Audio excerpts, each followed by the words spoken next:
Welcome, gals, guys, and otherwise, to the Dark Asylum podcast, the podcast where we will go in depth on what Hulk Hogan said during his sex tape. Spoiler alert, he talks a lot about eating barbecue while he's fucking. Joining me, as always, is this big, bald, beautiful bastard, Darkness. Hey, how's it going, everybody? And then the man who I am apparently tethered to for the rest of my adult life, the man who was the inspiration for MODOK, Big Vicious. Yep. MODOK. I had to think of something grosser than Howard the Duck. So a little peek behind the curtain, everybody. We're starting a little bit late. I am full of dinner and sugar, so we are in rare form tonight. So, guys, how has your week been? My week has been particularly crappy. I got out of the house a couple times, so that's always good. Unfortunately, the first time I got out of the house was to try and find my wife on the freeway who had a blowout. Oh, cool. And she lost the AAA number, and chaos and everything ensued. So I drove out there, found where she was after like an hour. And just as I pull up, there's some other dude getting in a truck driving away who had changed their tire for her. Good Samaritan. I lost some husband points on that one, but you know. What little you had anyway. Yeah, I mean, I'm grasping at straws as it is, and now I can't even get to her to change a tire fast enough. But well, I'm pretty sure the last time I saw you I watched you try to change the tire. You ended up putting the star wrench through your windshield. Yeah, pretty much. I chucked it like a boomerang, and it didn't really come back to me. So, so then the day after, I took her car and got the tire changed. Everything was good. Get back to the house, and there's a puddle of water sitting in front of my refrigerator. So the refrigerator died, and but yeah, everything's good now so far. I don't want to jinx it. So right now we have the "How did Big V almost get murdered" this week segment. I think from now on we're gonna have "How has God blighted darkness" segment. Yes, That's what I'm saying. What darkness do this week? How did Big V almost die? Why is darkness so evil? What's become of him? What has been thrown upon him? Why does he walk with a hunchback? Because the weight of the world is on his shoulders. The guy showed up today and replaced the condenser, and you know, that's just human problems, I guess. But other than that, everything's been great. Cool. V, how about you? Let's see. I found a really good gem at Walmart the other day. I got the complete the complete series of Quantum Leap, all on DVD. I was excited for that. One of my favorite shows as a child, and now I get So for those of us who were born before 1974, describe what Quantum Leap is. Quantum Leap is a sci-fi series about a guy who jumps in a machine to travel through time in his lifetime, and he gets lost throughout history where he has to correct situations that have gone wrong. I am also a fan of this show, but V, would you compare Quantum Leap to being the American version of Doctor Who? In a sense, possibly, yes. Doctor Who's a little more out there than what Quantum Leap is. It's a doctor who created this machine who leaps into another person's body where he has to correct the situation. Something in history went wrong, and Doctor Who is a nutbag running around basically living life. Yeah, because you're a big fan of both shows, aren't you? Oh yeah. Yeah, I'm also. I've gone through the entire series of Doctor Who, and I've gone through the entire series of Quantum Leap, and I've gotten up to Peter Capaldi Doctor Who, and I pretty much just kind of fell out after that. I never got into either of them, but I do remember V running around with the fucking screwdriver or whatever. Hey guys, look at this! Look how cool this is! I'm like, all right. Why do you have a stupid looking flashlight, V? What are you gonna do with that? It's not a flashlight. It's a sonic screwdriver. I can open anything. Anyway, it's from Doctor Who, guys. It's cool. I promise. Stop making fun of me. With the tape around the brim of my glasses. Yep. Other than that, just been working, and yeah. Do you have a good story segment for us later for how did If you almost get murdered. We gotta save it for later. Just to so nobody gets their hopes up, it will not be how did V almost die, but I do have an interesting story to tell. How about you, Zach? Anything interesting going on with you? I have been hard at work. I have gotten a nice little new setup because I was just appalled at my audio quadu last week at the podcast. So I got a big new cool mic and cool sound system. And the cool part about the mic, as I was demonstrating to you guys, is that if I need to, I get really close to it. Really just caress your ears with this. And then also kind of just tie in with what we wanted to talk about. I plowed through DCeased. Ah, yes. Oh, it's very good. Yeah, I liked it a lot. They got some new issues that continue the story, so it should be interesting to get into that. I haven't read any of them yet. Yeah, I thought they did a way better job than Marvel Zombies. Yeah, it was interesting because like they have Marvel Zombies, they have DCeased. DC seems to be doing a lot more different continuities throughout there, and they keep with them. Like they had Injustice. Yeah. So the Injustice is still going on, and it's based off of the video game, but that's a great premise too. Mm-hmm. And Marvel Zombies, the Ultimate Universe, and stuff like that just kind of has continuing storylines that are alternate universes. DCs are actually pretty good. I was surprised. Oh, I was very surprised, and like I was talking a little bit on the chat, but like Zombie Superman is like one of 3 times that Superman has ever been cool since like 1940. And I said, fuck you, Superman has always been cool. No. You know what? I got to take Zach's side on this one. I agree with Zach. I don't know if we haven't discussed this prior. There is about, I can think 3 times that I have actually liked Superman. Yeah. And it's kind of cheating the 2 times that aren't DC East, but you know. So it's Injustice. He's getting mad. Hold on. He's getting mad. Injustice Superman, Red Sun Superman, and Zombie Superman are the only 3 times since 1940 has Superman ever been cool. Otherwise, he's just a big blue dork. Okay, the other times that I've liked Superman, there's an Elseworld story called Speeding Bullets. And basically, it's kind of like Red Sun, where Clark Kent or Superman or Kal-El, whatever you want to call him, lands someplace else. So in Red Sun, he lands in Soviet Russia. Yeah. In Speeding Bullets, he lands in Gotham before Batman's born. Mm-hmm. And Martha and John, Martha and John are Kents. So Martha and his dad, and I forget Thomas Wayne. Martha! Yeah, you can always remember mom's name, but you know. So they find the pod that Kal-El comes down in, and they adopt Kal-El instead of having Bruce.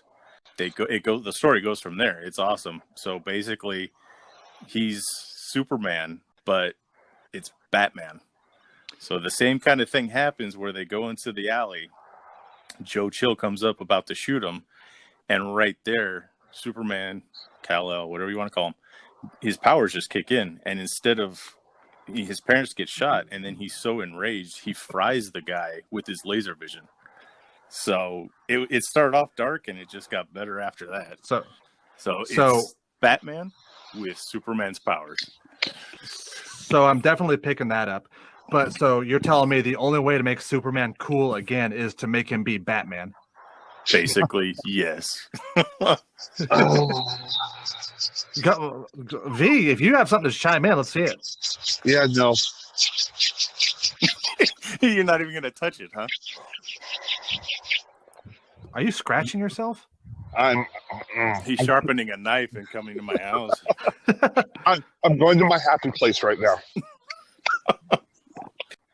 Okay, we look at Superman as a being, and he's such a fucking Boy Scout. It's irritating that that Batman, as cool as big a fan as I am for Batman, as cool as Batman is, if Superman wanted to, and Batman knows this, that Superman could just rip him in half like a phone book. And the fact that Batman has repeatedly smacked the bitch out of Superman is bullshit. Just because Superman's like, oh, I shouldn't. I need to hold back because Bruce is a good man. And I'm a fucking dork. I'm going to let him cuck me with Lois Lane. God, he's got nothing. Listen to him. I will save it for another time. What? No, we're recording a podcast where we're allowed to scream at each other about this. This is the perfect time for me to show you how wrong you are about Superman. I'd rather scream about it on a podcast than try to talk to him in person when he starts getting enraged. Well, yeah, because then like he'll say Superman is secretly cool, and then I'll just like reflectively spit in his face. Yeah, I don't need witnesses for this one. Everybody, and then like, yeah, what's your opinion?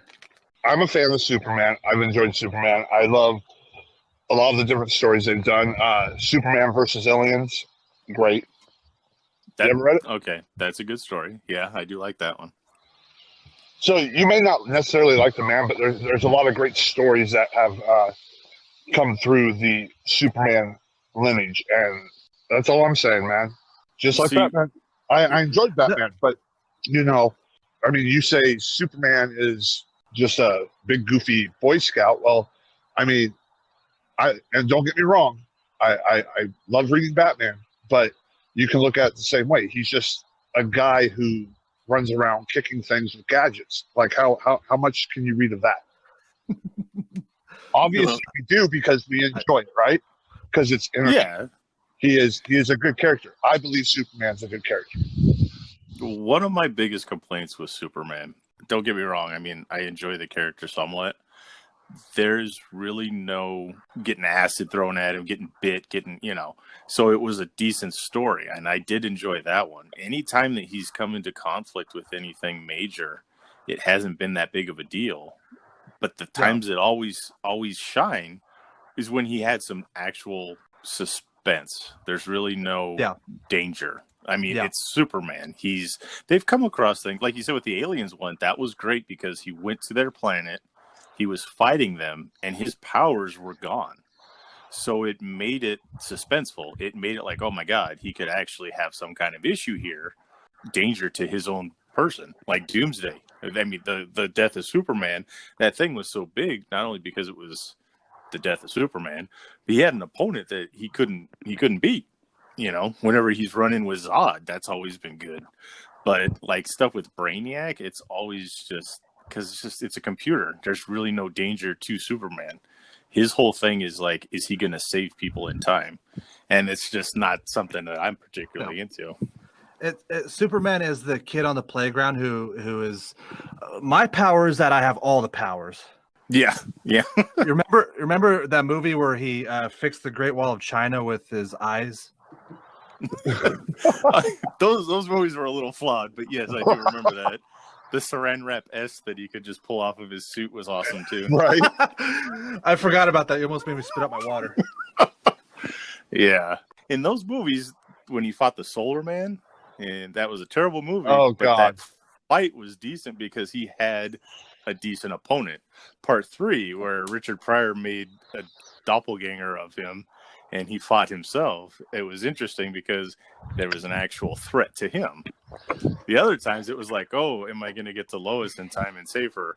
Oh, shit, no, I'm not. So now I have to revolve around the Earth. No, okay. Superman 1, good movie. Superman 2, amazing movie. 3 and 4, yeah, whatever. Superman Returns, I wish I never remembered that thing was made. I forgot about that one. Yeah, I was just reminded the other day. I forgot about it too. The only thing Brandon Roth did good with that character was in Crisis on Infinity Earths on the CW show. He made a good Kingdom Come Superman. I kind of want to bring this up because like the comparison between the two are everybody compares Goku and Superman to each other. Jeez. Hold on, no. I got a point to this. Mostly because I want to talk about Dragon Ball Z, but a lot of Justice League comics are like, all right, well, we're just going to stand around here and wait for Superman to come up. There have been multiple times where Goku has gone into a fight, got his ass handed to him, and said, okay, well, I'm going to train and get better, and then face this threat head on again. So every episode, there's still a threat. There's still Goku might lose. You know that fucking Kite Man is going to smack the shit out of Superman. Yeah. Yeah, and that's the whole thing. I mean, it's a lot of it's funny because Wolverine, most of the time, he doesn't have too much of a threat because he's going to heal. But somehow those stories are more appealing to me because they're more grounded. I mean, Punisher's another one. Like, good Punisher's God, a good one. He's human, and Yeah. he's run in with supers before and stuff like that. I mean, we talked about Punisher the last show. It's funny because a character that I like a lot that's right on par with Superman is Lobo. And Lobo is, to me, a more interesting read just because it's so out there than Superman is. It's funny because Superman and Lobo fought. Lobo was drunk, and he beat Superman. So, go from there. I don't know. Hey. Is that your hot comeback? Hey, yo. Hey, yo. Hey, fuck you. Superman's cool, I promise. Hey, I like it. That's all it matters. That's true. That's true. I'm still going to sit here and tell you you're wrong. All right, rank your favorite Superman in other mediums than comics. Which ones do you think have had the best portrayal of Superman? Since you're the fan. Yeah. Other than comics? Yeah, like live action, cartoons. I don't know if there's any voice actors that, Tim Daly, but that was a cartoon. Yeah. In all honesty, my favorite Superman on film is Christopher Reeves. It's okay. He to me, he fit what Superman should be. One thing I do not like about Superman in the comic books is they make him all ripped out, like looking like he's like Hulk Hogan on steroids, like. Well, Hulk Hogan was on Hulk Hogan. steroids. Yeah, Hulk Hogan was on steroids. Hold on. I can't say like Hulk Hogan on steroids. I want to offer a counterpoint to Christopher Reeve. Have you seen Henry Cavill with his shirt off? Dude, so he's my second favorite. I completely forgot there's 3 people. Or no, there's 4. Yeah, well, I mean, if you want to go back to George Reeves. Yeah. Well, yeah, I mean, but I mean, those 2 right there are the 2 that I think have done the best job with Superman. You got no love for Dean Cain. Oh my God. And then, I mean, you could even get Tom Wellings in there, or Welling, whatever. Yeah. I mean, there you go. He never officially played Superman, but those are the 2 that I really think have done a great job with the character. Unfortunately, Brandon Roth came in to a point where a shitty movie, and well, I'm sorry, he looked like he was the size of a large pencil. I don't know. He just looked really odd as Superman. I don't need anybody running around like fucking like all roided out, but we don't need anybody running around like Pee Wee Herman. Yeah, I think Brandon Routh did a good job as far as acting the part. I think that he was kind of handcuffed a little bit because they were trying to get him to just emulate Christopher Reeve. Right. Yeah, that movie was supposed to be like a continuation of the Reeve Superman. It was supposed to be 10 years after the second movie. Yeah. I mean, he's been great in other things, but it was like hard to grasp because he was just trying so hard to be Christopher Reeve. When he was as the Atom in the Arrow shows and stuff like that, he was even Kingdom Come Superman. Yeah. The Kingdom Come Superman was good too. Even when he was in Chuck. I mean, I don't know if you guys have seen Chuck, but yeah. When he's untethered, when he doesn't have to commit to these things for a role, he's a great actor. I like him. I mean, definitely. He's got a charm to him and everything, but they just put a weight around his neck and threw him in the ocean with that Superman. I don't know why I'm so upset that I didn't get to see this, because I think it would have been really shitty. And actually seeing screenshots of him in costume, I was like, what the fuck is that? But Nicolas Cage as Superman. Yes. That would have been the fourth time in history that Superman was cool. Oh my god. What the fuck was that? Like he had a mullet and like plastic muscles. He had like a Yeah. receding hairline or some shit. And so what made me remember that is I walked into this little shop place called Stuff, and up on their wall they have Nicolas Cage as Superman. Oh my god! I'm like, There's Tim Burton. a documentary about that whole thing, about that whole almost version that they had. Tim Burton was set to direct at one time. It was supposed to be I like forgot about that. Yeah, and then they had Tim Burton set, and then it got weird. Tim Burton cut out, and they were still kicking the idea around, and then they got Kevin Smith attached to it for a little bit.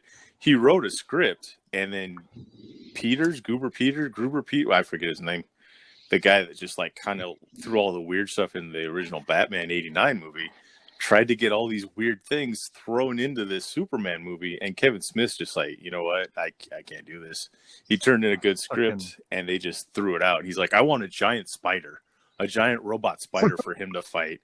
And Kevin Smith's like, all right, I can try and throw that in.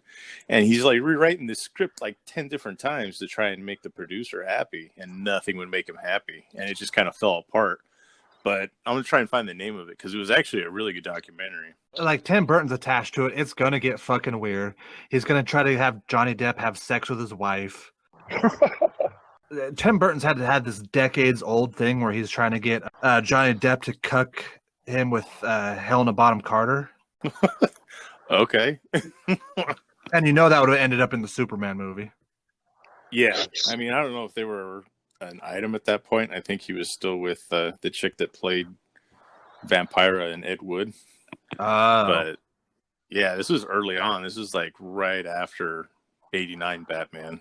But the documentary is called The Death of Superman Lives, What Happened. So that one's pretty good. But yeah, it just goes into all the crazy stuff and ideas that they had throughout. Possibility of bringing Superman back to film. But I want like face-off Nicolas Cage. Castor Troy. I don't want Con Air with him like sleeping through a role. I want just ultimate energy. And Nicolas Cage would have been interesting Superman. Oh, I would have loved it. Yeah. Weird Nicolas Cage. Did you see the Wicker Man remake that he was in? Oh, you bet your ass I saw that. Oh, yeah. Yeah. That was... Oh, it was fucking terrible, but Nicolas Cage, fucking gem in anything he does. Yeah. He's like if Tommy Wiseau was a good actor. Oh, shit. Superman, I don't have anything against him. I think he's good in team books. I don't really read anything that it's solo, except for I read Death of Superman. I'd cuck him. Okay. I'd cuck him, steal his phone, take the picture of me banging Lois Lane, post it on his Instagram, #dominance. Okay. Nothing? All right. He's just gonna sit there and grunt. I know. Yeah.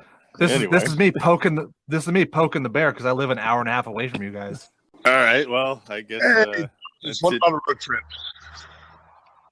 It's a 1 hour road trip. So I guess anyway, with DCeased, I enjoyed it. Yeah. I think there's I liked some it a lot. good elements. I mean, we're spoilers right now, so if anyone hasn't read it yet, go to the site. There's a link to buy it. If you have read it, we're going to talk a little bit more about DCeased because we just kind of went off on a Superman tangent. Yeah. But no, there were some things I did like about it. Black Canary becoming a Green Lantern was interesting. That was really cool. Yeah, and the things that she did, I mean, she implemented her own powers, like she made the megaphone and all that kind of stuff. It was interesting. I liked it. Good ideas. Killing off Superman and Batman was an interesting move. Well, they had to. I kind of like the idea, like killing off Batman. I like the idea because he dies and then he hands off the cape and cowl to Damian. Yeah. Damian. And I kind of like that idea of the Batman cowl getting passed down. Yeah. No, I've always wanted a continuing history of a comic that did stuff like that. I mean, Batman's been around for 80 years. Something like that. Something like that. I mean, I want a company to come around like a new, like Image was back in the day, where they keep a consistent timeline with their titles. And you could have Batman, but then he's got Robin. Pass it down to Robin eventually. And then you find out, he's got a son. Well, give it to the son, That's kind of the weird thing about it, because like almost all of the Robins get older, but Bruce Wayne stays relatively the same age. Yeah. Like Dick Grayson becomes Nightwing, Jason Todd becomes Red Hood, Tim Drake becomes Red Robin, and then everyone ages but Batman. All right. Yeah. Like speaking of like a consistent storyline with people aging in it, did you guys ever read Invincible by Image?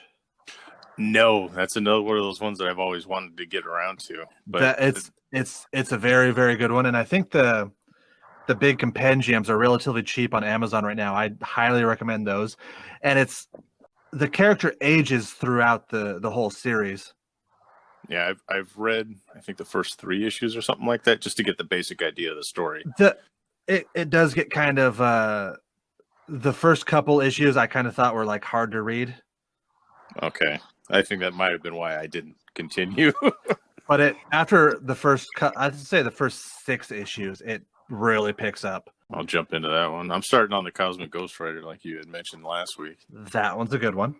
Yeah. It's only a few issues, so I figured, what the hell. I finished the 2nd season of Umbrella Academy, so I read I'm reading Umbrella Academy Hotel Oblivion right now. Just to see where the 3rd season's going to go. Nice. Yeah. I'm still working on finishing up the rest of Blackest Night. Blackest Night's very good. Currently, I just picked up. I love kind of like I really love Image comics, and I just picked up this one that I never heard of called Baby Teeth. Yes, I've heard of that one too. You've heard of that one? Okay, I never heard of that one, and I just picked it up, and I just got it yesterday, and I started it, and it's looking promising.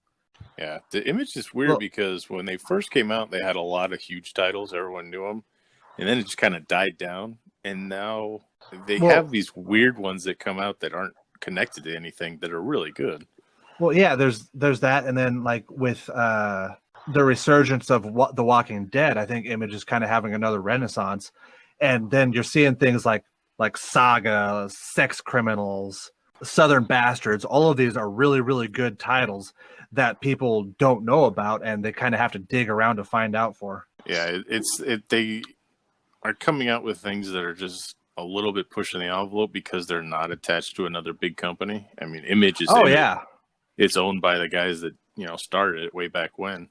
I mean, but you can't push too many boundaries when you're stuck to Disney or Warner Brothers. Like Sex Criminals is a very good comic with a very good story, but it is hardcore porn. Yeah. Well, with a name like Sex Criminals, you kind of know what you're getting into. So the idea, I love this idea. The idea is that there's these people who have this superpower to, like, every time they have an orgasm, time stops for them. And then this couple, the 2 main characters, find out that they each have this special power, and they use it to rob banks. And then they'll fuck in the bathroom. The weird little caveat to it is she has to have an orgasm because the time will stop until they're ready for round 2, and she could go longer than he can.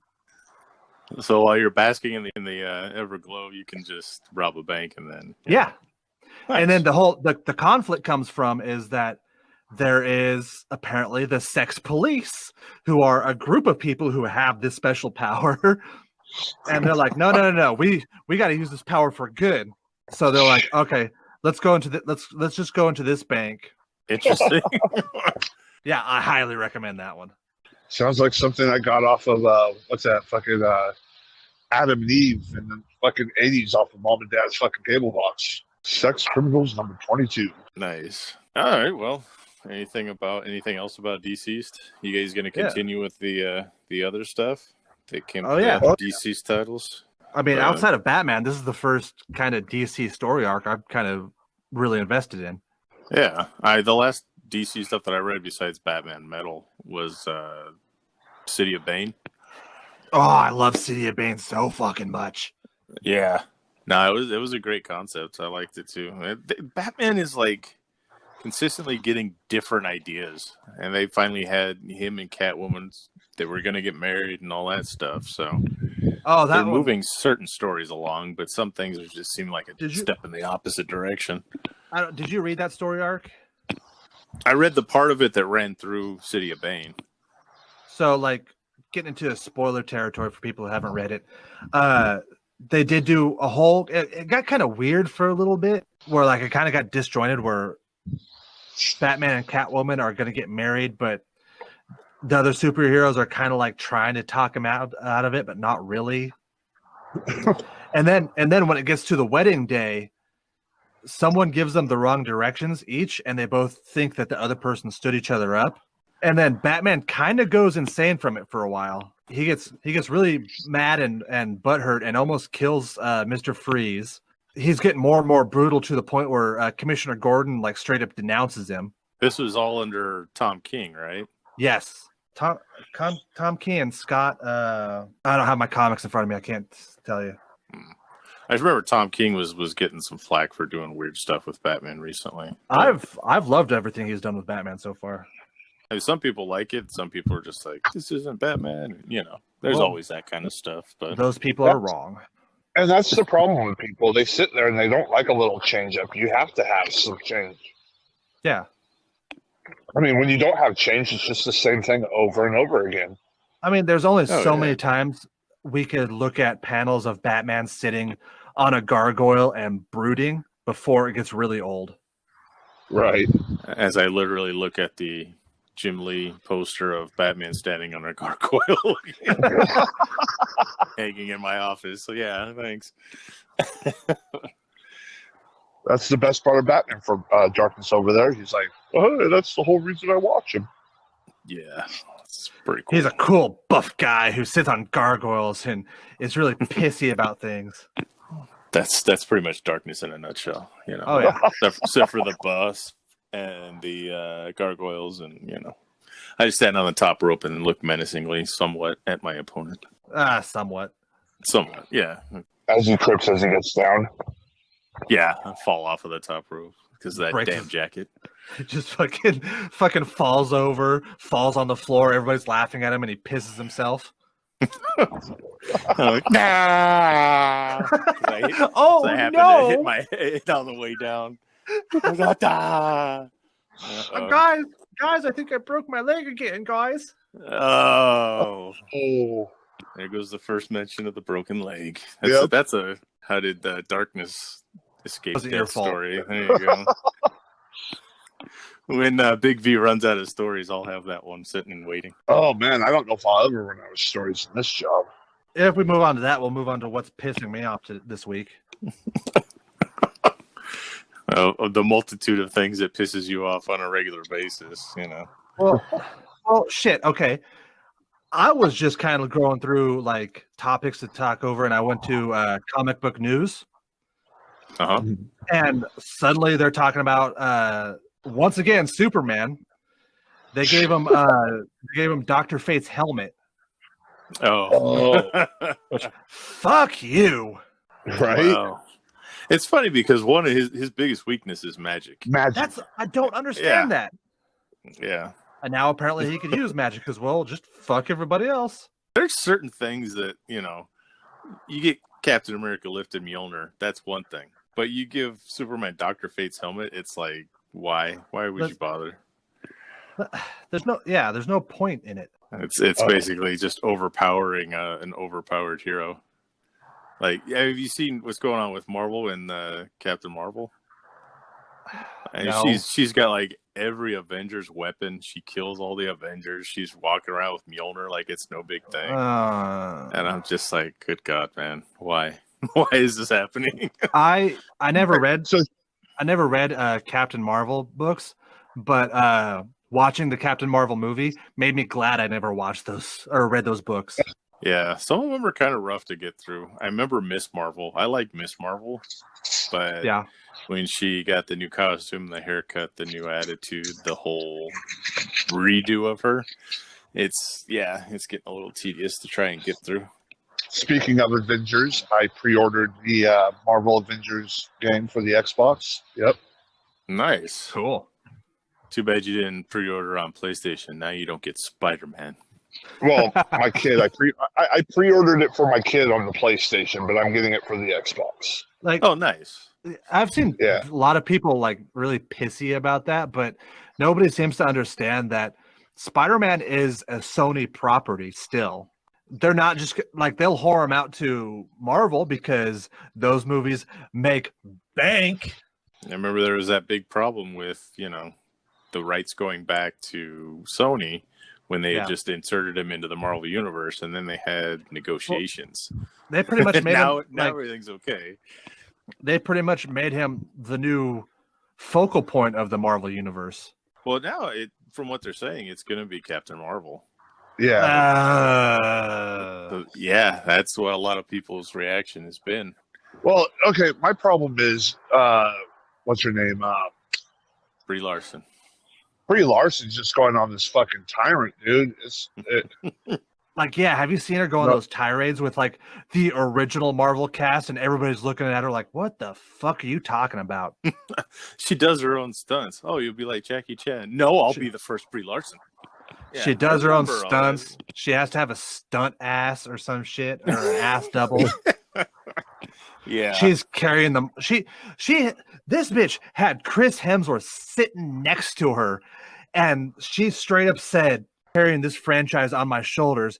Chris Hemsworth looked over at her like he was gonna slap her in her fucking mouth. That was the one where they had Don Cheadle with them, right? I think so. They both just kind of looked at her like, okay, and then spend the next 20 minutes just shitting all over her. She's like talking about how she what was it? She's getting a grip shit of money.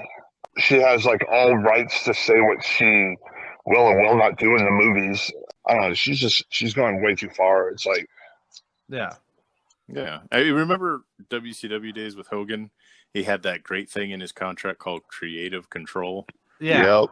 We all know how well that turned out. So it's basically the same concept with the Marvel universe now, because they've given her creative control and they're gonna write things around her. They've kind of laid out the plot possibilities for Captain Marvel 2, and she's getting upset because it's not going to be as focused on her, because they're trying to reestablish the Avengers.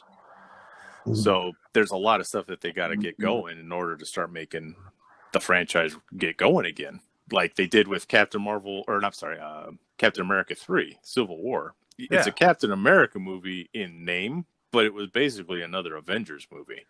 Yeah. So they're talking about doing that same kind of thing with Captain Marvel 2 in order to get the franchise rolling again. And she's getting a little upset because it's not just her and not just focused on her. Yeah. It's funny because the first one made $1 billion and she took all the credit for it. She says it, I made a movie, a female superhero movie that made them $1 billion. First one, blah, blah, blah. They had basically made it so it was required reading between Infinity War, and all that stuff. So they wedged it in just perfect so that they made the perfect storm. I guarantee people needing to see it. I guarantee you the only reason it made $1 billion is because it was right between Infinity War and Endgame, and everybody on the planet who saw those movies was so horny for some little modicum of information between the two movies. Mm-hmm. And all we got, like at first I thought, I'll be real, knowing that, and then just not being a huge Captain Marvel fan, that'll probably be the first Marvel movie in a very long time that I'll just sit out, because it didn't give us anything about Endgame except for the after credits thing where she shows up and she's like, "Where's Nick Fury?" And that's the only thing. So then I tried watching it again, and it sucks. Right. So how they did it was great marketing. The rumor mill went around that Miss Marvel, Captain Marvel, Captain Marvel was going to be the turning point of the whole the whole war. She was going to be the big thing, and she was only in it for what, like, Yeah. Oh I mean, yeah. at the end, I mean, it was kind of cool that she comes flying in and like blows right through the ship. I'm like, okay, that's kind of cool. But like, Oh, you know what? That the scene right after that pisses me off to no end. It's funny because I just watched Endgame yesterday. I had watched all the movies in chronological order. So it's Captain America, then Captain Marvel, if you do it chronologically. So that's the way I was watching it. She comes down, destroys the ship. I'm like, all right, that's cool. Then they have that ham-fisted, shoehorned in, all the female heroes come together and they run like this football play through the battlefield when all you needed was her to just fly through. You didn't need everybody else. They didn't do anything. But that was like, there's things in movies that piss me off, and that's one of them because I don't have anything against female heroes, blah, blah, blah, nothing like that. No. It was such a pandering moment that it took you out of the moment of the movie. Because it was just like, oh my God, this is so cheesy and so ham-fisted that it's just it broke your suspension of disbelief. Took me out of it for a second. Well, so they're trying to add in a movement, which is cool. Your movies are out there to voice an opinion, but when you force it, when you like literally force it down somebody's throat, you look at it, you're like, now you're dogging on it instead of going, hey, this is showing women in power, and that's cool. Yeah. Now you're looking at it going, you're forcing it down my throat. I want to fast forward this part. I hope they come out with a director's cut where it's taken out. Well, like, if you want to see women in power in Marvel movies, anytime Black Widow is doing something cool, that is a good woman in power moment. Where, like, Captain Marvel's like, or whoever the fuck's just like, oh, I have backup, and then all the women show up. I have a daughter, and I'm glad there's more positive female role models for my daughter to look at. This was just too ham-fisted and forced down her necks to where, like, hey, look, we have women superheroes too. Yep. You want a good female empowerment movie? Watch fucking Wonder Woman. Wonder Woman is a great movie. Suddenly Pepper Potts knows how to work Iron Man armor. Right? Yeah. Yeah. And then, and it's very ham-fisted, and this is coming from somebody. Yes, right? Exactly. And that's how you do it right. Gal Gadot is a fucking badass in that movie. It's funny because it's like you can tell there's a way to do it right, and there's a way to do it where you're just pandering. Yep. You look at Wonder Woman, that's how you do it right. You look at Birds of Prey, that's how you do it wrong. Birds of Prey was so good. I had to fit that in. Okay. No, I loved it. Seriously, you did. Okay. I seriously loved Birds of Prey. I thought it was a great movie. I didn't really care for the God, I can't remember her name now. The female detective, Rosie Perez. Rosie Perez. I don't really like. The Montoya character I like. Rosie Perez, I just don't really like that much. But every woman on that movie fucking knocked it out of the park, and Margot Robbie is a fantastic Harley Quinn. Oh yeah, I love Margot Robbie. That she's a great actor and other things that I've seen her in. She's a great Harley Quinn. Yes, but that movie, I don't know if I might have gone into it a little bitter because of the marketing or whatever. But I just did not like that one. It was actually really boring for me. Really? But and this is probably going to get me massacred here. I didn't like Joker either. So Joker was fucking boring. Yeah.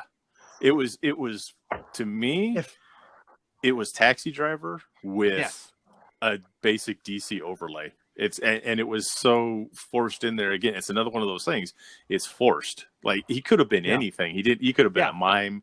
He could have run kids puppet shows. It was just a dude who was off his meds. He was just a little bit off his center, who went crazy.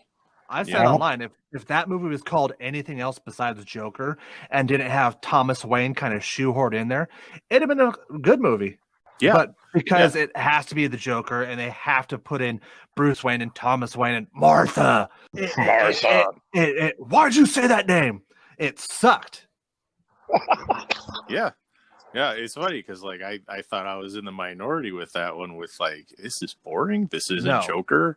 No. This is and I felt, I don't want to say betrayed, but it just kind of like pissed me off because they're using Batman lore to tell a story that doesn't belong or doesn't go with any of the characters. The movie didn't get good until like the last 20 minutes. And it's like I didn't like Gotham either. It's no, like, that why are you show making stuck a show? Yeah, why are you making a show without Batman, for God's sake? Turns out, if you take Batman out of the Batman universe, everything else fucking sucks. Yeah, it's amazing, isn't it? Like, what was that Birds of Prey TV show that they had? I was like, all right, cool, we're getting something Batman. This is going to be awesome, or something Batman related. I sit down and I start to watch it, and it's basically Batman's leaving because he's afraid of the Joker. Like, all right, well, I'm done with this show. It's like that. Aside. It's just that one thing in The Simpsons. I'm going off to my home planet now. Oh yeah, but it's just funny to me how many things will steal from Batman without actually including Batman. Like, why can't we just have a Batman show, for God's sakes? We did have Adam one. West, that's what I'm saying. When the Adam West Batman has more Batman than Birds of Prey, Gotham, and what is that, Pennyworth, all rolled into one, there's a problem. God, I hated that fucking show. What, the old Batman? Oh man, even when I was a kid, I was like, this sucks. Trigger warning from V in 3, 2. Well, a lot of people don't realize this, but Big Vicious is actually in his 60s, and when he was a child, this was the only Batman he knew. So, Adam West being kind of doughy and just sitting there and like, "Hey, old chum, let's share the same bed together." Here he goes. He's building up. Fucking kids these days. I want Michael Keaton. I want my edge. I want my angst. I don't want anything fun with Batman. It's funny because that was the only kind of comic property you had back in the day. If you consider Zorro. I mean, Zorro, Adam West Batman, and Green Hornet. I mean, you did have that, which was badass because Kato.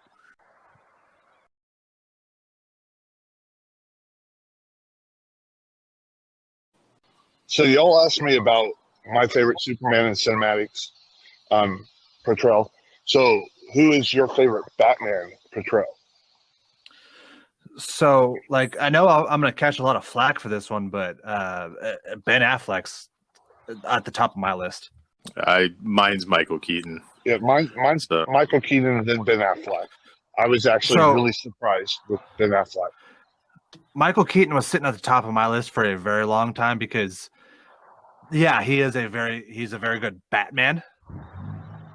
But kind of like, I kind of liked his idea of Bruce Wayne, where he's just kind of like aloof and not really comfortable in his own skin because he's not, Batman. But I think Ben Affleck had the good all around. He was a good Bruce Wayne and he was a better Batman. I mean, I'll give you the better Bruce Wayne. The Batman was a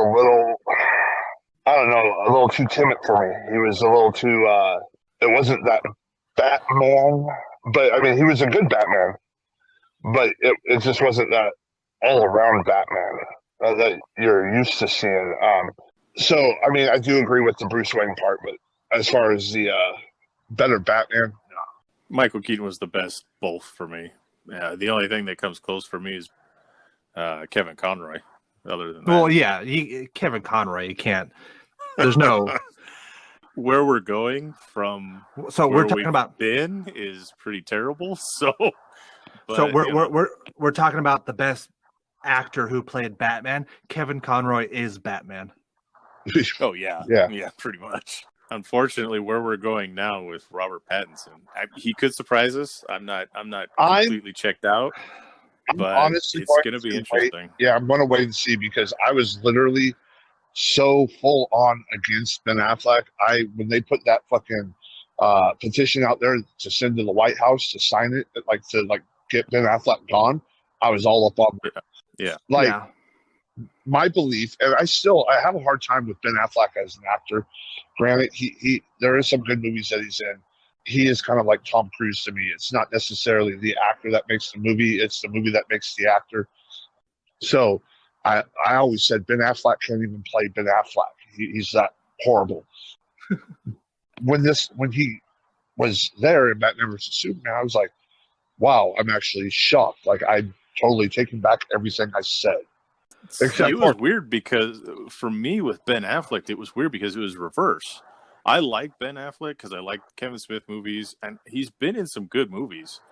I've liked the things that he's done in the past. Him coming into Batman, I was like, all right, I got an open mind. Everyone else is kind of hating on it.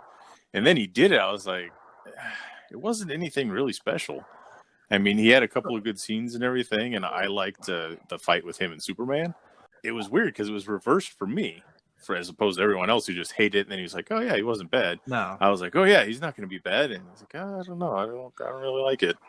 So my turning point was like, I'm totally with V on this one, where like I was shitting all over it, and then I saw him in the Batman costume, and they took my favorite Batman design, which is like the Miller design, with the little ears and the big. All right, I'm invested. I want to see this, and then I watched the movie and I loved it, and I will fight anybody in the street who says that warehouse scene isn't the best Batman fight ever put to film.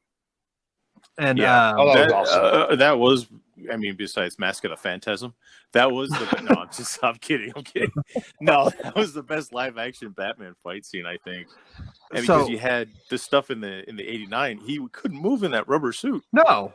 So it was like he had to do more acting physically and he couldn't do a lot of stuff because he couldn't hardly move. Batman's this cool like martial artist, but Michael Keaton's just going around punching people and sticking bombs on them because he can't fucking move in the damn thing. It was almost like the whole movie was that scene from Indiana Jones where like he pulls a gun out and shoots him because he's not going to fight him. Exactly. Like, oh my god. And that's kind of where I am with Robert Pattinson, where like I totally shat on it because the fucking twink from Twilight, nah. But then I watched The Lighthouse, and he fucking kills it in that movie. That's another one of those things, man. Ever since, because they did that with Michael Keaton, they're like, oh, fucking Mr. Mom's gonna be Batman. Fuck it. Fucking and Beetlejuice. back in the day, they had letters coming in the Warner Brothers that were like in the thousands, the tens of thousands petitioning. It's not like on the internet now where you just sign your name and send it in. People were totally against Michael Keaton, and he turned out to be one of the best ones. Yeah. And people, the same kind of thing with Heath Ledger. He got so much shit for he's going to be the Joker, and they're like, "What? The kid from 10 Things I Hate About You, A Knight's Tale? What is this? He's going to be the Joker?" And he's not my favorite Joker. He's a great Joker. It's a great performance, but he got the same to me as it doesn't seem like the Joker, but it's a great character that he's playing. He wasn't very Joker-ish. But it's like a variation of the Joker. Yeah, I'll give it that, definitely. I mean, it's fun to watch, and he did a great job. But he was getting shit on in the beginning with that, too. Yeah. My whole thing with the Joker, with Heath Ledger's Joker, is like why I think Jack Nicholson was a better Joker. Joker, his agenda was to promote chaos and anarchy, where Jack Nicholson's Joker's agenda was chaos and anarchy. And as we're on the topic of Batman, can we all just agree, fuck Christian Bale as Batman? Right. But back to Michael Keaton, the rumors have it that he's going to be in the Flash movie, which will be so cool. Yeah, they're going to do Batman Beyond. I've been saying like that for I want to see that. I want to see Michael Keaton come back because when he was Vulture, I was just like, he's not Vulture, he's Batman. He's Batman still. Enough. Yeah, he was awesome. Enough. That him as the Vulture was fucking awesome, and that seemed more in tune with the Joker. The most intimidating I've ever seen him be was when, spoiler alert for a 6-year-old movie, when he's the Vulture in Spider-Man, and it turns out that he's Peter Parker's prom date. It's her dad. Really, I don't remember that. Yeah, Michael Keaton dressed up as a 16-year-old girl, and it got weird for a minute while they're making out. No, but when he drops them, he drops them off at prom and then pulls the gun out on Peter Parker was the most intimidating I've ever seen him be since Batman. Right. Oh yeah. And as long as I'm on this tangent, that's what I hated about Christian Bale's Batman is that Michael Keaton just had that whisper, "I'm Batman. Tell all your friends about me." Right. Where Christian Bale's got to put the gravelly voice, "Swear to me." Yeah. Sounds, It was sounds like it he's sounded like it'd been swallowing glass before he talked. taking a dump that he's held for like 2 weeks. Yeah. Christian Bale was somebody playing Batman. Michael Keaton was Batman. Yeah, it was funny too because if you go back and you listen to Michael Keaton talk about it, he envisioned Batman as, he is Batman playing Bruce Wayne. Yes. So he thought of it that way, and then he put himself. There was a way they were going to do it in the movie that Tim Burton kind of kicked out, but it was a great concept where he was thinking that he was putting himself into a trance to become Batman.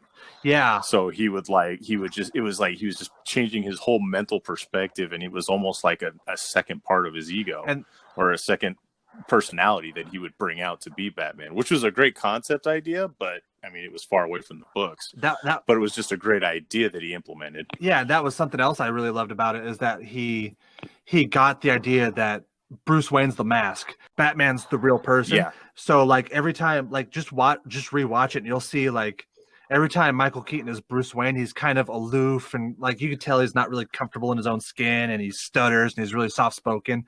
And then Batman, he's the badass who can't fucking move. Yeah, he was Batman playing the costume of Bruce Wayne. Yeah, definitely. Which was awesome. Which was an awesome take on it. So I can't wait to see Michael Keaton come back as Batman. And I don't know how they're going to do that whole Flash movie because the actor's gotten into some trouble, but hopefully they still do it. So did he? Yeah, he got into some drunken fight and like threw some lady down on the ground. Well, yeah. So according to things, that was like all publicity and they were friends or some shit like that. So who knows? Well, yeah, but Josh Brolin did the same thing. Acting crazy. And he's Thanos. Well, that goes with the character, so In the other movie news, I wanted to try and touch on this one real quick. So we all know how Disney's kind of hemorrhaging money. Yeah. Mm-hmm. They if you have Disney Plus, you're already paying a fee. Okay, so that's you get what you pay for, whatever. Now they're going to drop Mulan for $30. And you have to have Disney Plus in order to watch Mulan. You have to spend $30 on top of your subscription.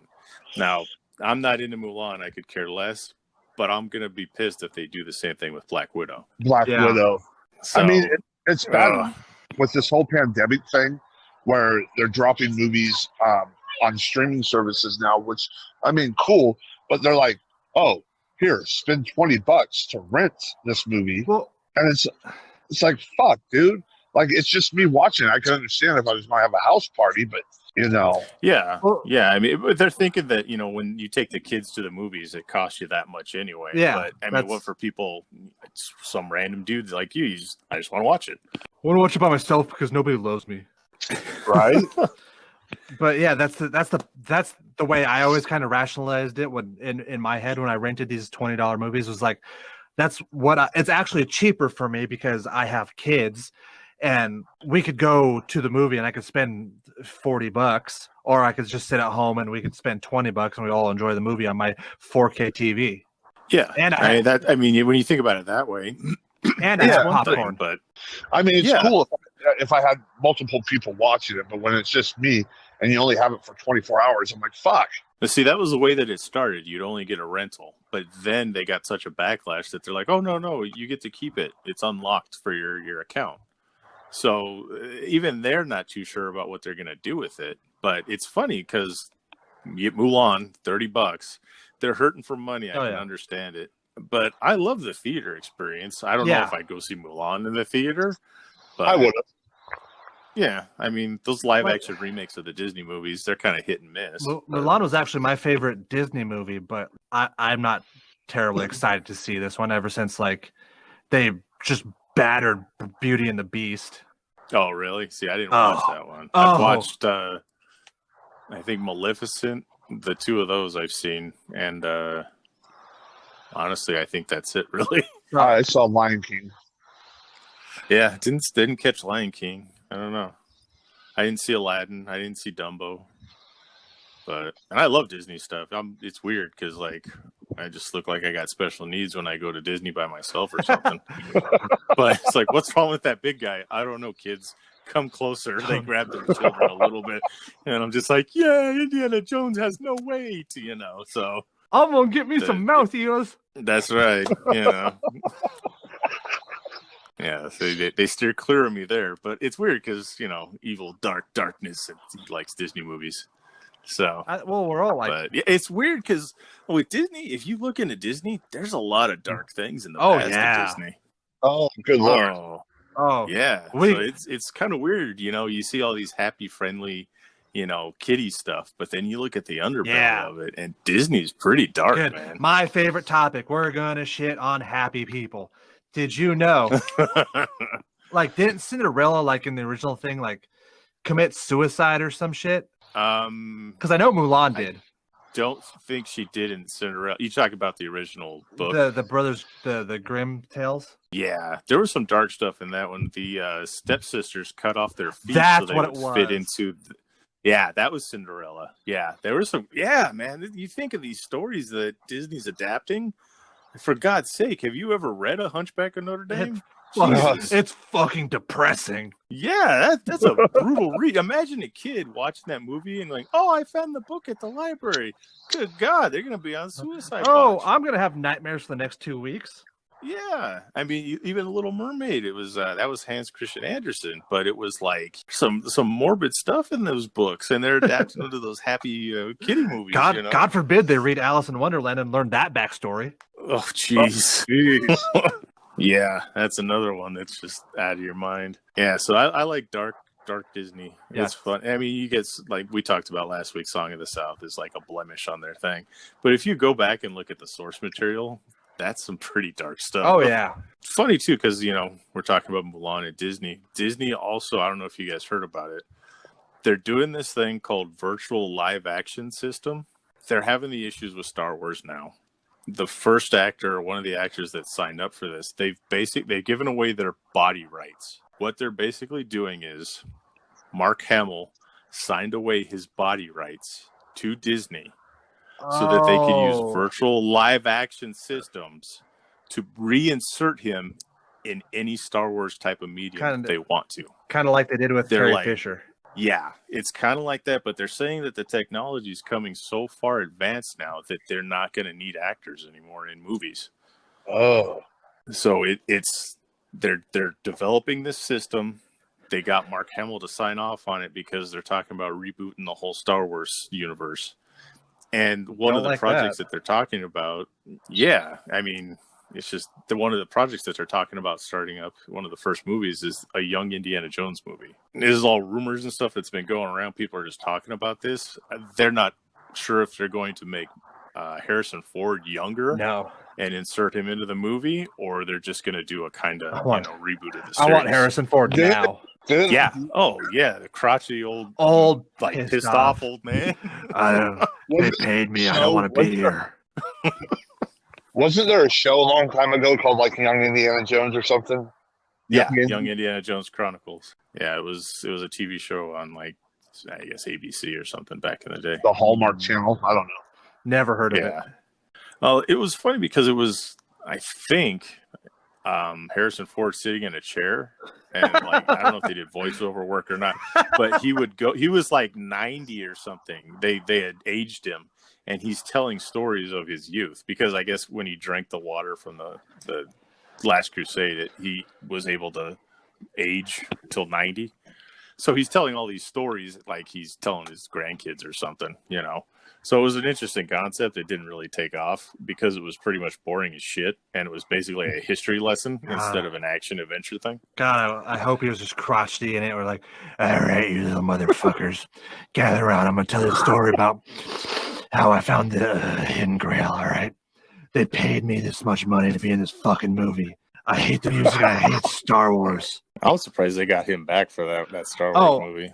Like, I knew for a fact that Han Solo died in that movie as soon as he like went on Conan O'Brien and they're like, well, how's the movie? And he goes, it's a wonderful movie. I'm like, well, Han Solo's dead. Well, didn't he spoil it too? That's how he spoiled it.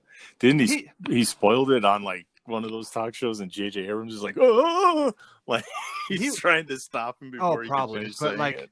He went on record like for 84 years about how much he hated Star Wars, and then suddenly he's just like, "Oh yeah, this one's a wonderful movie." Yeah, fucking Harrison Ford. Was he married to Calista Flockhart? He's doing all right. I mean, like if I was married to her, that'd just give me a free asshole pass too, because I wouldn't give a fuck. Yeah, he's doing all right. He's Han Solo and Indiana Jones and fucking Rick Deckard. Yeah, fine. He can do whatever he wants. Jesus. So I'm surprised he came back for another Blade Runner too. On top of that, that was crazy. But yeah, they paid him. Crazy ass Harrison Ford. Yeah, that's the whole thing. He's like, "You gonna hit my feet?" Exactly. Oh yeah, we'll pay you your feet. Then I'll be. That's there. like another talk show they're talking to him on. And they're like, so when you put on the Han Solo costume, did you get emotional? Did you get all these emotions back in? He's like, no, I got paid. Like as much of a prick as he is, I kind of admire that mindset.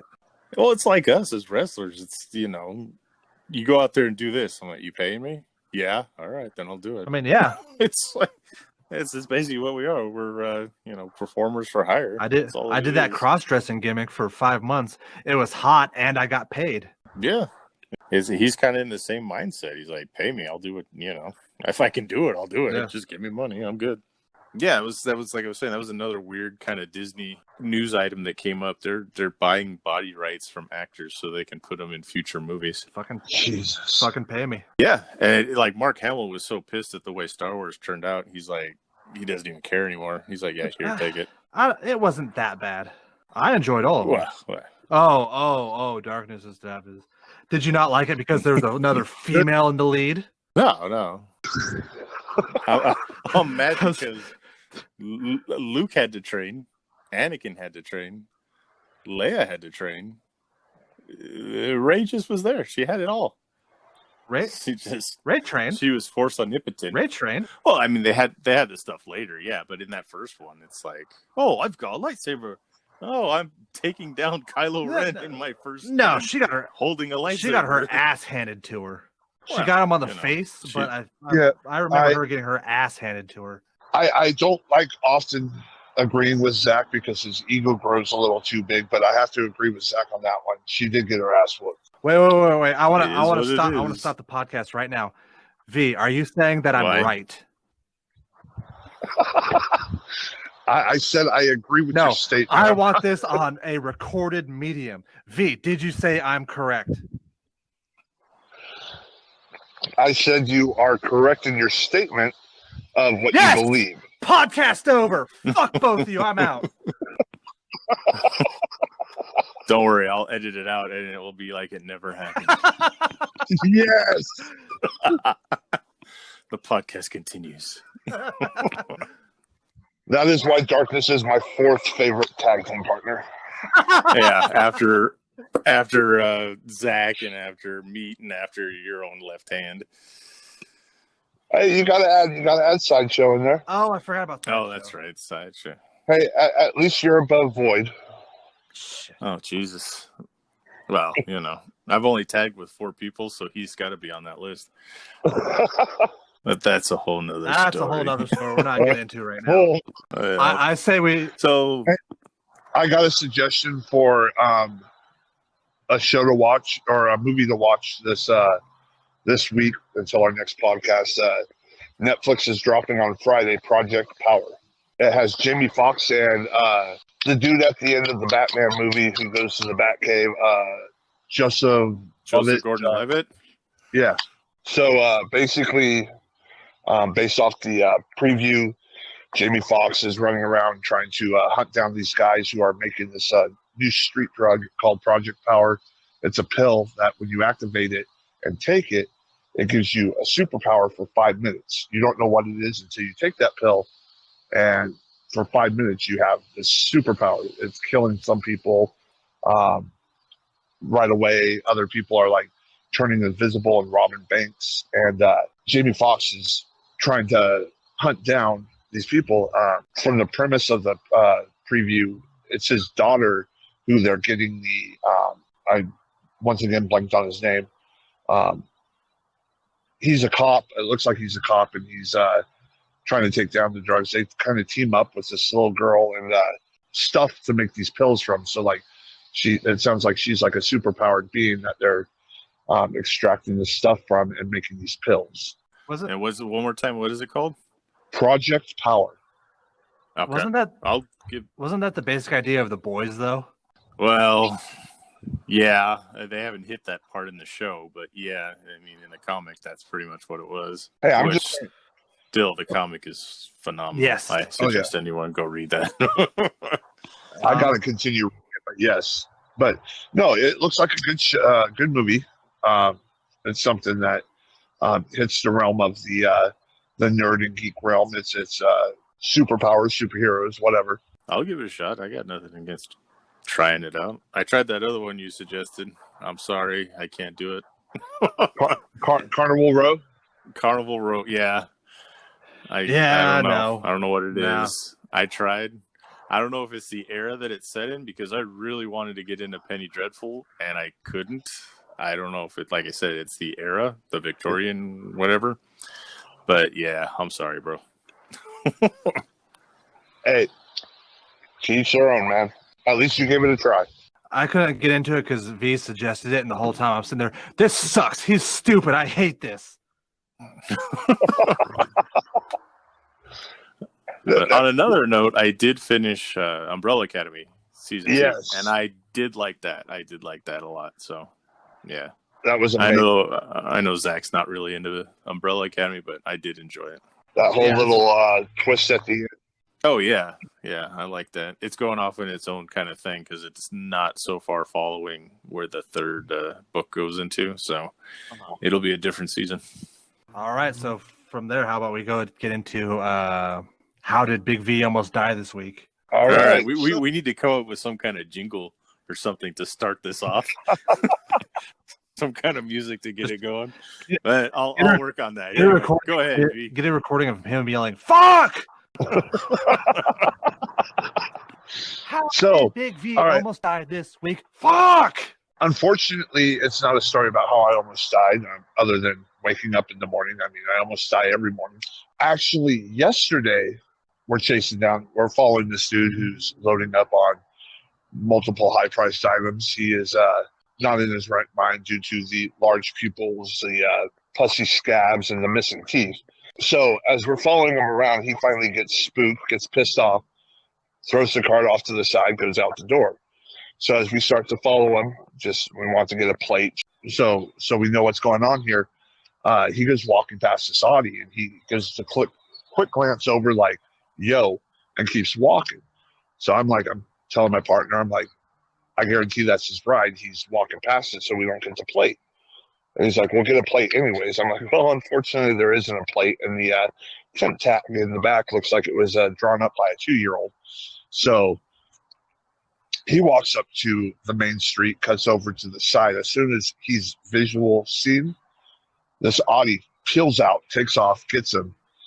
The female driver, yells to my partner, you better watch yourself or you're going to get shot. So she whips out to the street. There's cars backed up because the light's red. They decide to hit the middle lane, take off booking. As they hit that intersection, gray van's turning, and they just whack the shit out of that. I mean, it sounded like a fucking bomb going off. You hear it everywhere. These cars spin out. The car is just trashed. The guy gets out. He's like, he's like ready to take off. He drags the chick out. The airbags went off. He drags the chick out, leaves her on the side of the street, and decides to go taking off, basically until tackling them. I was deciding whether I want to say that or not. Well, I don't know who's going to listen.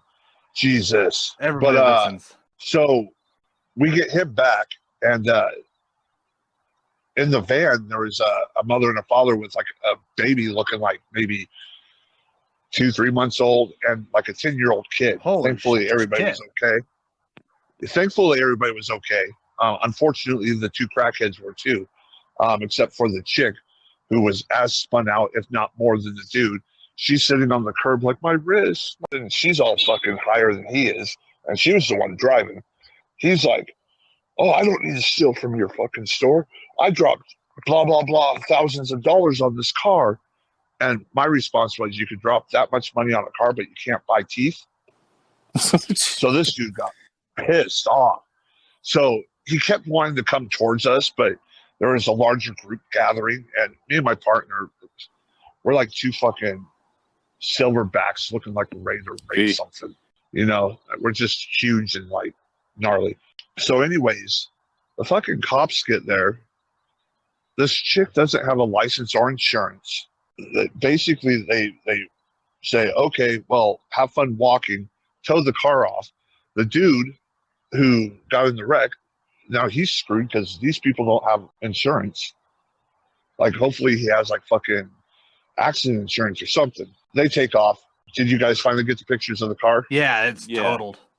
Well, I'm working a different store today, and the dude comes walking in. I looked at him. What the fuck? I looked at him. I'm like, motherfucker, turn around. He's like, oh man, what are you doing here? What the fuck? And I'm like, go now. And I'm training this guy, and this guy's looking at me like, what the fuck's going on? And I just start fucking beelining it towards him. He ended up running off property again. I don't know if there was another car waiting for him, but luckily there was no accidents this time. Jeez. But yeah, I mean, that car, it sounded like a bomb going off. You could hear it. Like, we had people coming from like 3 blocks away. Dude, it sounded like it was right outside our building. So this week it wasn't how did V almost get murdered? It's how is V now an accessory to murder? Right? Jesus, dude, you don't chase him out into a fucking street. No. So I was chasing this one guy for stealing a $3 screwdriver, and I chased him out in the street, and a semi fucking hit him. Oh yeah, that happened. No. Don't give him any ideas. That'll be next week's story. So that was well, like I said, how did V almost get murdered this week? Except for it was how was V almost an accessory to murder? How did death somehow surround Big V this week? Yeah. We should change the title to "What Chaotic Event Happened in V's Work Life This Week." I mean, the title's going to be V's Chaotic Life, right there. Work life, yeah. Yeah, dude, I'm making a jingle for that shit. It's going to be a sitcom. What are we going into next? Is it Zach's rant? Because he's ranted a lot this week. As far as I can, I've been ranting. Zach, he went off on a couple things. Let's see what else we got. I got nothing else. There's no music news other than Blue Oyster Cult is putting out an album, which is just weird. But we're back on Darkness's music corner. No, that's all I got. I got nothing. I have no music. I'm actually excited. I finally decided to get a subscription to Shudder. Oh, nice. Yeah. So I'm looking forward to watching Creep Show, and I've heard there's just a lot of good horror movies that are on this streaming service that you can't see anywhere else. So I'm looking forward to kind of like binging on that shit for a while. Yeah, there's a series in there. It's a documentary series called Cursed Movies. Yes, that's the main reason I actually got it. Really? Nice. Yeah, there was I saw the one for The Crow. It was really good. I liked it. Oh, nice. Yeah, I've been wanting to get it for a while, but it's just like I got so many streaming services right now. I don't want to like get lost and like not know where my money's going when they're pulling it out and whatnot. So it's like I don't know if I want to throw this in, but I was just finally like, screw it. I actually upped for the annual, so that way it's just one chunk. Oh, good. So that way I don't have to worry about something happening. Because at the beginning of my Hulu subscription, I totally forgot I had Hulu, and I'm like, why the fuck am I overdrawn? Yeah. If you have too many of those things, they come out at all weird different times. It's hard to keep track of them. Oh yeah, right. They don't have a specific time like the beginning of the month. It's just like the 5th, the 7th, the 12th. I'm like, Jesus Christ! Or they'll pull it out like the 31st and the 1st. Yeah, that'll screw you over if you're not prepared for it. I had to drop the money for the annual, so that way I can watch that. And then I actually thinking about doing the HBO Max because it sounds like they're taking everything from the DC network and putting it over there. Yeah. If you're getting they got if you're getting the HBO Max, take Hulu off because most of the shit that's on HBO Max is on Hulu. Really? Yeah. Plus, you get Game of Thrones. Right.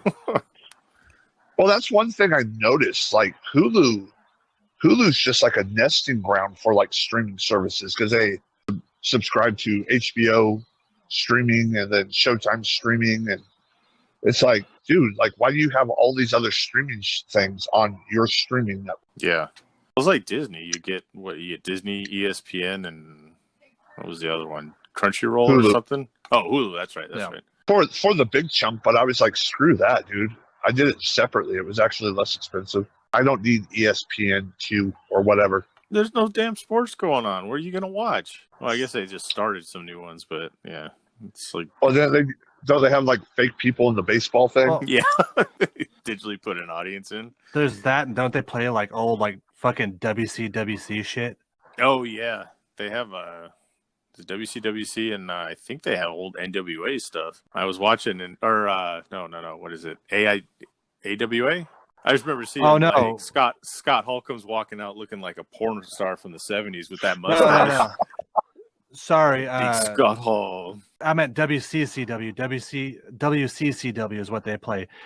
All right. So anyway, I say next week for the required reading, what do you guys think about the first volume of Saga? Yeah, I can read that. How many issues have you got? The first volume is only like 6 issues in it. The whole series is still kind of ongoing. It's on a hiatus. It's been going on for 2 years. But I'm trying to get as many people to know about this series as possible because I love it. Everybody who I've gotten attached to it love it, and I want as many people on this because the more people who recognize it's good, the faster the author will get off his ass and start making them again. Yeah, because that works so well for George R. R. Martin. Well, he also had the TV show to sit back on. So let's hope Saga never gets a TV show, but it gets popular enough that they finish it. Yeah. Gotcha. All right, issue 1 through 6 of Saga. I can do that. I say follow us on Twitter. Go on the website, buy our t-shirts. We just had a new really cool t-shirt designed by Darkness himself. Very cool. Buy the Freak Show merch. Buy my t-shirt. Follow us all on Twitters. I'm at Wonderful Zach Winters. I'm at Darkness1138. I'm at Big Vicious 1. The Dark Asylum Pod. Yes. That's the @, for Twitter. So Twitter's at Dark Asylum Pod. Give us some messages. Send us some questions. Let us know that you're out there. Because, we'll get bored and just rip on people that we don't know. Yeah, we'll do. Tell us you like us. Tell us you hate us. We'll do that, and then send us questions. Like the Facebook page. Send us questions. Otherwise, you'll just get another podcast about us screaming about Superman for 20 minutes. We'll just spend a half hour tearing Superman down. All right, so for Zach, for Big V, I'm Darkness. The Asylum.